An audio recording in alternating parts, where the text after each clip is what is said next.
Doherty Elementary, Green Media Center, Abbott Middle School. The pillars of West Bloomfield's past mark the roadways, schools, and businesses across the area. Dotting the township, each designation stands as a symbol of vision, dedication, and passion for community.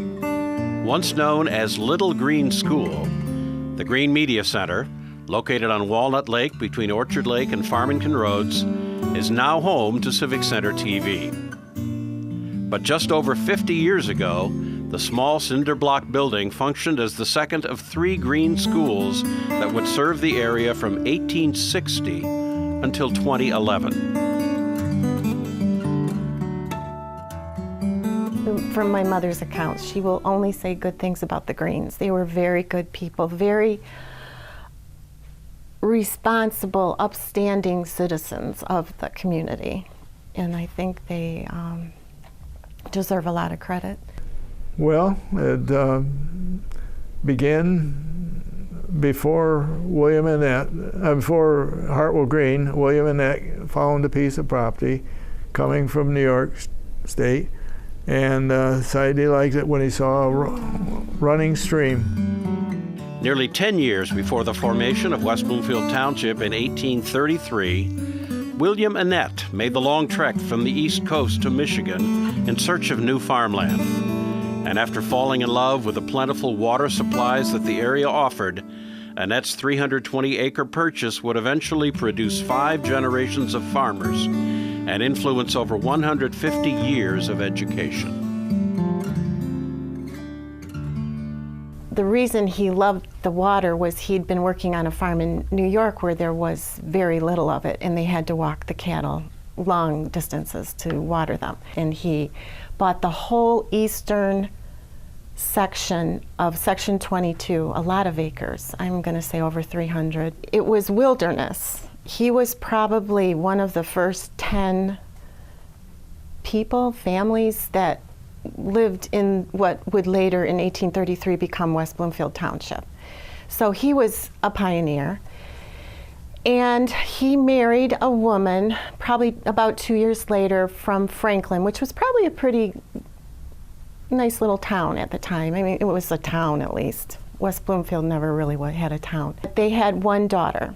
And when the little girl, Mary Jane, was 2, the mother died. His wife had passed away sometime in there, and his daughter helped take care of the house and cooking and all that for the help and everything. Mary Jane was brought up by her aunt, I believe, in Franklin, where she lived until she was about 13. And at that time, her father, William Annette, asked her to come home and help him on the farm.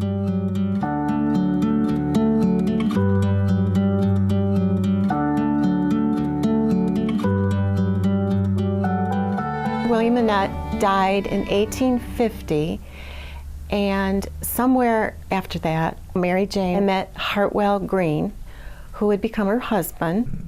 She was visiting Perry, Michigan, relatives over there, and met Hartwell Green. So that's how Hartwell Green got the picture. Following their union, Hartwell and Mary Jane would return to West Bloomfield and start their new life together. Hartwell would continue to build on the farm that his late father-in-law had begun, and not long after, the two would start a family. And they had 4 children, Emma, I think, and Ada, and Elbo, and Will. My grandfather was Will Green, and then my dad was the middle of 3 sons born to Will Green and Dora Green, and I'm the oldest one of 3. I have 2 sisters, and they're still living, one in California, one in Colorado.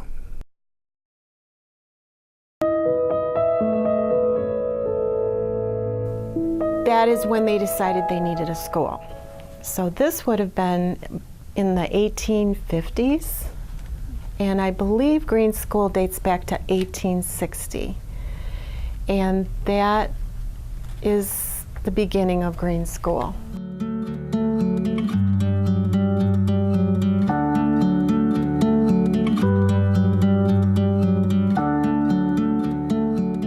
They built it right on their farm, and I know it served as sort of a public house, you know, for different things, even a church at times, because it was such a remote area at the time. Very few people, but it was growing and there was a need for a school. On the corner where Savoy Trail and Green Road now intersect, a 20 by 34-foot one-room schoolhouse would be built. And for the next 89 years, that same wood frame building would serve area children in grades 1 through 8. It's the tradition of a one-room schoolhouse that the property was donated by the local landowner. I'm sure it was a community thing, and I suspect he hired people to build it too, but I would expect people helped with all kinds of things. It was kind of a nice school for the time and for the area. They had chalkboards and bookcases, and it was from what I've read and just from what I feel that I've read, I think it was a very nice school for its time. The Green School was, when I went there, was one room, one teacher for 8 grades. It covered a good part of the township, and there was only largest class of all 8 grades was about 32, I think, something like that. But the effort of creating the first Green School didn't stop with the building. Hartwell Green himself would take the reins of responsibility and run the school as well. Well, I know the Greens had a huge part in structuring the school. They probably got guidelines from the state or somehow, but they did it, you know, exactly how it should have been done. And they did donate the land. They owned it, and they saw it as a necessity, and they set it up. Everything from, you know, hiring the teachers to boarding them. It's a good example of grassroots involvement of the community in their school. You know, he donated the land. There would be 3 people on the school board. They would hire the teacher. They would work with keeping the school maintained, work with the heat system that they had, or the facilities for washing and all. And so it was an integral part, and they were well connected with the school and felt that it was a part of their community. They were the stewards of Green School. They took care of it. From what I read, they did everything. Well, it was what I thought schools were supposed to be like. That we had 8 grades in the one room, and then the rows of seats got bigger as you went from one side of the room to the other. The younger children were on one side, and then the seats got bigger until the 8th graders were bigger seats. It had 2 entrances, which was very common in old schoolhouses, where one for the boys and one for the girls. But what I've read was that there was no hard, fast rule who could go in which door, but there was always a boys' entrance and a girls' entrance. My first year was 1935, and I went through 6 grades, and then I went into Pontiac to St. Frederick's. And while I was there, the boys' entrance would have been on the south side and the girls on the north side. And you had shelves to put your lunchbox, and each child was assigned to a hook where you hung your coat or snow pants, and then you put your galoshes underneath it on the floor. And you went in the girls or the boys, depending on whether you were a girl or boy.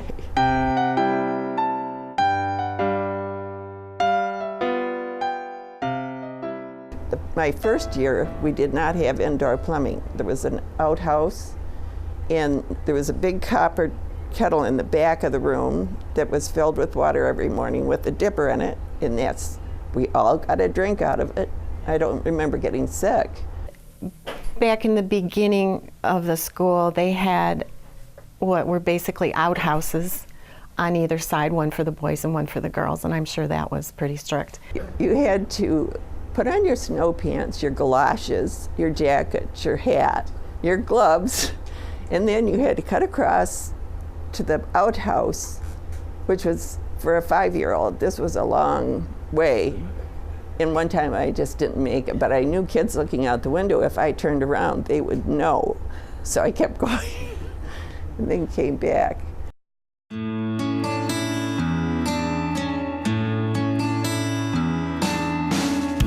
The students were taught in groups by age, and the teacher would be teaching, let's say, the first graders, and she'd already given a lesson to the 5th graders, so they would be working on something that she had given them while she's busy teaching the younger ones. Well, you heard what was going on in the younger classes, and when you were in the younger class, you heard the older class, so you kind of knew what was coming when you got to the next grade. Well, it was very good. I had a real good teacher, Miss Lawler. The nice thing about a schoolhouse like this is if you were in 5th grade and you were maybe a little bit advanced, you could listen in on what she was teaching the 7th, 8th graders. And, you know, I know my mother got a wonderful education somehow, some way in this far out country school, but it was a good system, and it worked for the small number of people they had. But So it had some advantages because when you got through reciting and you went back to your seat, the teacher would give you an assignment. You would go back to your seat and do it. And then she would call the next grade. Well, if you were through, you could hear, you know, so you got a preview of what was coming, or the one behind you, you got refreshed with what you had the year before. So it was ideal. There were only 28 kids in the 8 grades, so there was a lot of personal attention to each child. It was something special. And I know I wasn't behind the others, because when I went to St. Fred's in 7th grade, the only thing that I was behind in is I had never learned to diagram a sentence. I could have lived without it. And that was the only thing that I was behind. Near the end of the century, Hartwell would finally retire, subdivide his farm between his 2 sons, and settle into retirement in a home located near Orchard Lake and Pine Lake Roads before passing away in 1900. But the love for farming and respect for education would be passed down through the generations as naturally as the Green name itself. Just like the stream that ran through the family property that William and Annette originally fell in love with, the responsibility of running Green School trickled down through the bloodline, each generation picking up where the other left off. It was sort of like the air you breathed. The Greens were good. my mother remembers, she went to Green School in the 30s, I would say, generally speaking, and she remembers Howard Green, who would be Don Green's father, coming over and stoking the fire for the kids in the morning. He would be there first before anybody and make sure the stove was burning. And quite often, I think, on cold winter days on a Monday, Dad would go over and start the fire for them, because they had to keep the fire going on a little pot-belly stove. And Dad did a lot for the school. It was a coal furnace when I was there, and we had this shed in the back of the school that the one end was a coal bin, and the other end the teacher kept her car. And the furnace had to be started every morning or going, and I can remember your dad coming, Don's dad would come over and get it going sometimes. Dad was on the school board, and he and I would go Christmas to find a Christmas tree for the Christmas tree. Every Christmas they had a program the kids put on. That was always something really special, and we would practice singing. We had a piano in the front of the room, and then the teacher's desk and the rope that ring the bell. And then this was all on a platform. And then when we had our play, they would put curtains up. Practice for it for the first month before that, and it was crowded and hot, and everybody crammed in there. Probably fire department wouldn't allow it anymore. Much like other areas around Metro Detroit, a boom in population would eventually demand a larger school. And in 1949, the one-room schoolhouse would graduate its final class, and a slightly larger school, now Green Media Center, would replace it. The Green Farm would yield its final harvest before it was subdivided one final time in 1955. Well, the farm stayed dormant for a long time until it was subdivided. So it deteriorated, the orchard, and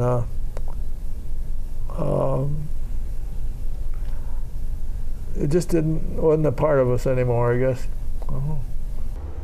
To me, it'll always be the Greens or the Dohertys or the Portises or the Whitmers or the Hargers, but I don't know the next generation if it's important to them or not.